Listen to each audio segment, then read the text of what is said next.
Radhe Radhe everyone. બપોરનો સમય હતો અને મારે જમવા માટે બનાવ્યા હતા મેં મારા માટે જ રસાવાળા ભાત, વઘારેલા ભાત. મને મારા હાથના બહુ ભાવે છે એટલા માટે હું મોસ્ટ ઓફ જ કરીને ખાઉં છું. બટ ફર્સ્ટ ટાઈમ બનાવ્યું છે જેદુના મેં વિડીયો સ્ટાર્ટ કર્યા ની પછી.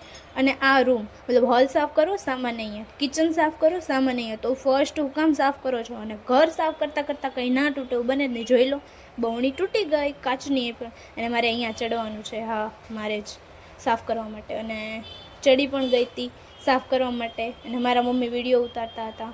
અને આ સાફ કરી લીધા પછી અરે ચાલ પંખે ચડી ગયું તો સાફ કર્યા પછી નીચે ઉતરી મારી બેનને મારા મમ્મી આ કામ કરતા હતા અને ફાઇનલી 4:30 વાગે કામ પતાવ્યું. અને મારી બેનને કીધું તું ચા બનાવ, તો એ બનાવતી હતી ચા.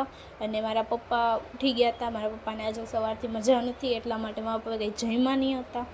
અને ચા પીધા પછી થાકોડું થોડો ઘણો ઉતરી જ જાય છે. અને સાંજે પપ્પા ખાતા હતા સફરજન અને સલાડ મૂવી જોતા હતા અને હું આવી રહી. કંઈ નહીં, હવે હું સૂઈ જાઉં. Good night.